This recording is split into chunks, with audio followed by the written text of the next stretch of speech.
Hello all, welcome to my YouTube channel Kannada Made Simple.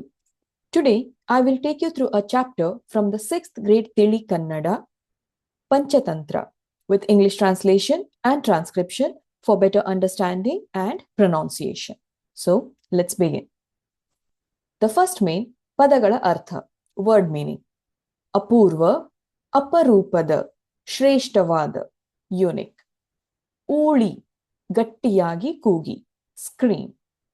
ಕಂಗಾಲು ದುರ್ಬಲವಾಗು distressed ಕೊಂಚ ಸ್ವಲ್ಪ a little ಛಾವಣಿ ಮಾಳಿಗೆ roof ನಿರ್ಜನ ಜನವಸತಿ ಇಲ್ಲದ deserted where there are no people ಪಲಾಯನ ಓಟ ಪರಾರಿ fleeing ಮುಸ್ಸಂಜೆ ಸೂರ್ಯ ಮುಳುಗುವ ಸಮಯ dusk ವ್ಯರ್ಥ ನಿರುಪಯುಕ್ತ wasted ಉದಾತ್ತ ಶ್ರೇಷ್ಠ great ಏಕಾಂತ ಪ್ರಶಾಂತ ಸ್ಥಳ a quiet place ಕಾಲಿಗೆ ಬುದ್ಧಿ ಹೇಳು ಓಡಿ ಹೋಗು to flee ಗುಹೆ ಗವಿ cave ನಿಶ್ಚಯಿಸು ನಿರ್ಧರಿಸು decide ಪಟ್ಟ ಅಧಿಕಾರ authority position ಮಂದಿ ಜನ people ಲಕ್ಷ್ಯ ಗಮನ target or attention ಸಂದೇಹ ಸಂಶಯ or ಅನುಮಾನ doubt the next main ಕೆಳಗಿನ ಪ್ರಶ್ನೆಗಳಿಗೆ ಒಂದು ವಾಕ್ಯದಲ್ಲಿ ಉತ್ತರಿಸಿ answer the following in one sentence first ರಾಜನಿಗೆ ತನ್ನ ಮಕ್ಕಳ ಬಗ್ಗೆ ಏಕೆ ದುಃಖವಾಯಿತು why was the king worried about his children answer ರಾಜನಿಗೆ ತನ್ನ ಮಕ್ಕಳು ಓದದೆ ಸೋಮಾರಿಯಾದ್ದರಿಂದ ದುಃಖವಾಯಿತು since his children were lazy and not studying the king was worried second ರಾಜಕುಮಾರರು ಅಧ್ಯಾಪಕರನ್ನು ಕಂಡರೆ ಹೇಗೆ ವರ್ತಿಸುತ್ತಿದ್ದರು how were the princes behaving on seeing a teacher answer ರಾಜಕುಮಾರರು ಅಧ್ಯಾಪಕರನ್ನು ಕಂಡರೆ ಭಯದಿಂದ ತತ್ತರಿಸಿ ಓಡಿ ಹೋಗುತ್ತಿದ್ದರು the princes were shiver in fear and run away at the sight of a teacher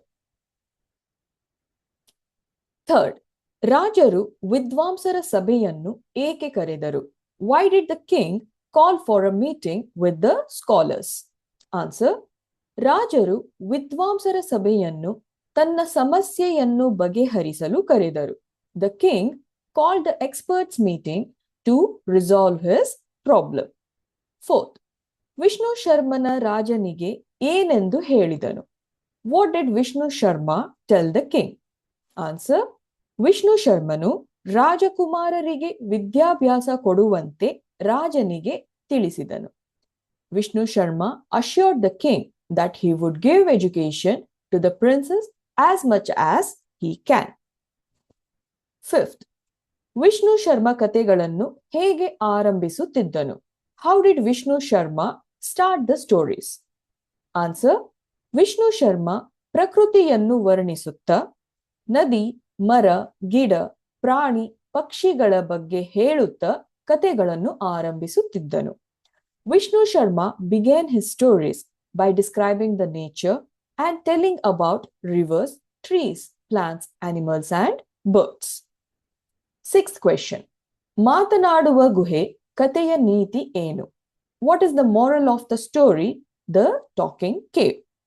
ಮಾತನಾಡುವ ಗುಹೆ ಕಥೆಯ ನೀತಿ ಪ್ರತಿಯೊಬ್ಬರು ತಮ್ಮ ಆತ್ಮರಕ್ಷಣೆಗೆ ಸದಾ ಸಿದ್ಧರಾಗಿರಬೇಕು The moral of the story is everyone should always be ready or alert for self-defense.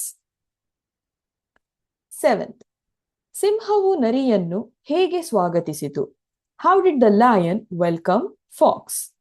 Answer, ಸಿಂಹವು ನರಿಯನ್ನು ನರಿರಾಯರೇ ಬರಬೇಕು ಬರಬೇಕು ಎಂದು ಸ್ವಾಗತಿಸಿತು The lion said, Mr. Fox, welcome, welcome.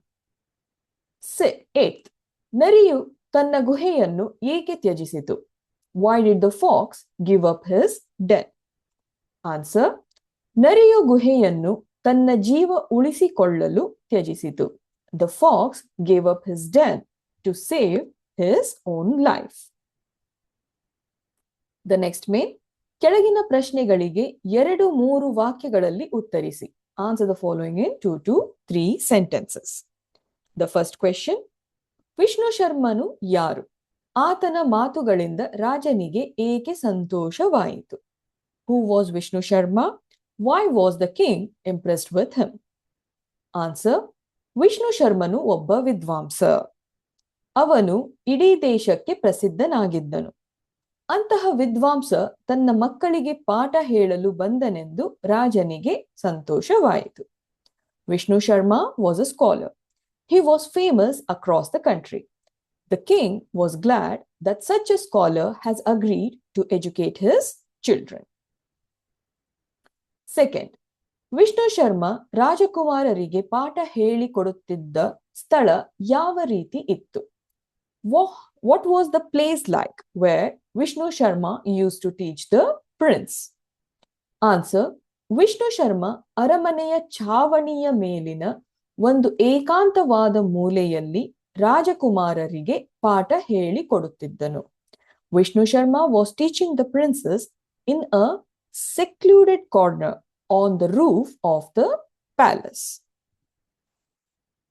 Third question, Vishnu ಶರ್ಮನ ಕಥೆಗಳಲ್ಲಿ ಬರುವ ಪಂಚತಂತ್ರದ ವಿಚಾರಗಳು ಯಾವುವು? What are the ideas of the Panchatantra in the stories of Vishnu Sharma?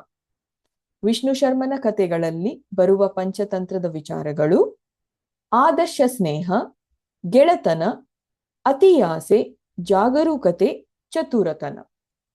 The ideas of the Panchatantra in the stories of Vishnu Sharma are ideal friendship, greed, alertness, and cleverness.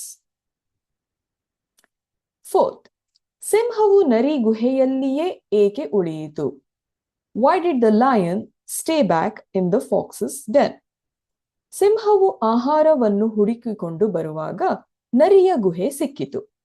ಅಲ್ಲಿಯ ವಿಶ್ರಾಂತಿ ಪಡೆದು ನಂತರ ನರಿಯು ಹಿಂತಿರುಗಿ ಬಂದಾಗ ಸವಿಯೂಟ ಮಾಡಲು ನರಿ ಗುಹೆಯಲ್ಲಿಯೇ ಉಳಿಯಿತು.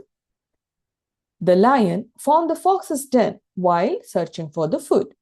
It decided to relax in the den till the fox returns to have a feast. Fifth question, ನರಿಯು ಗುಹೆಯೊಳಗೆ ಸಿಂಹ ಇರುವುದನ್ನು ಹೇಗೆ ಪರೀಕ್ಷಿಸಿತು? How did the fox test the presence of a lion inside the cave?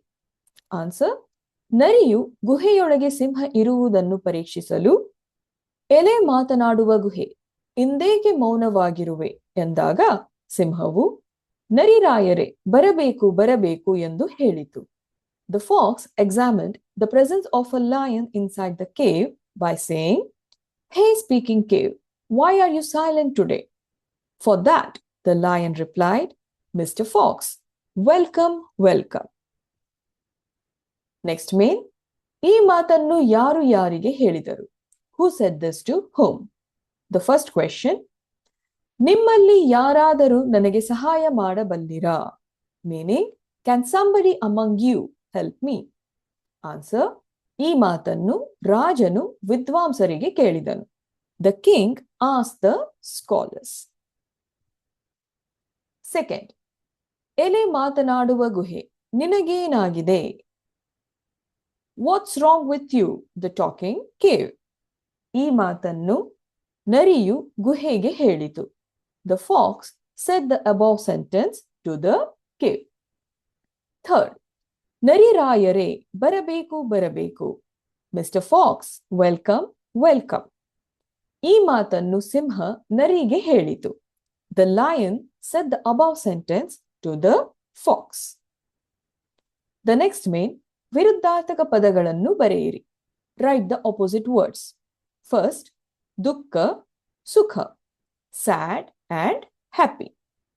ಅರ್ಹ, ಅನರ್ಹ, capable, incapable. ಜ್ಞಾನ, ಅಜ್ಞಾನ, knowledge, ignorance. ದ್ವೇಷಿಸು, ಪ್ರೀತಿಸು, hate and love. ಧೈರ್ಯ, ಅಧೈರ್ಯ, courage and cowardness. Aspashta, spashta, unclear, clear. Lakshya, nirlakshya, focus and neglect. Nirashe, ase, disappointment and desire. The next main, ಸ್ವಂತ ವಾಕ್ಯದಲ್ಲಿ ಬಳಸಿರಿ.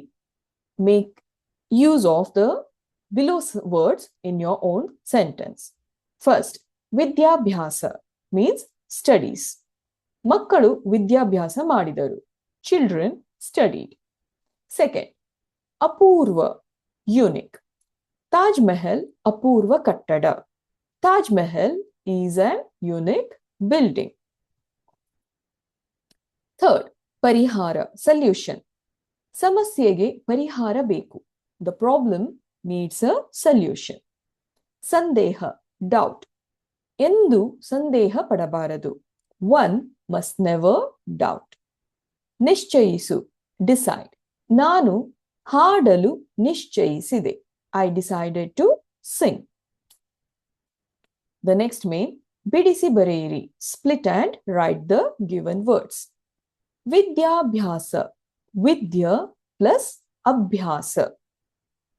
ಅವರಲ್ಲೊಬ್ಬ, ಅವರಲ್ಲಿ plus ಒಬ್ಬ means one among them.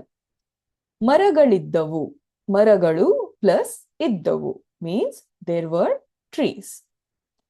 ಒಳಗೊಳಗೆ, ಒಳಗೆ plus ಒಳಗೆ within, inside. ದುಃಖವಾಯಿತು, ದುಃಖ plus ಆಯಿತು was saddened. Sixth, ಗುಹೆಯನ್ನು, ಗುಹೆ plus ಅನ್ನು, the cave. So this was the end for the exercise for the chapter Panchatantra. Thanks for watching. Please do like and subscribe to my channel to see more such videos. Thank you.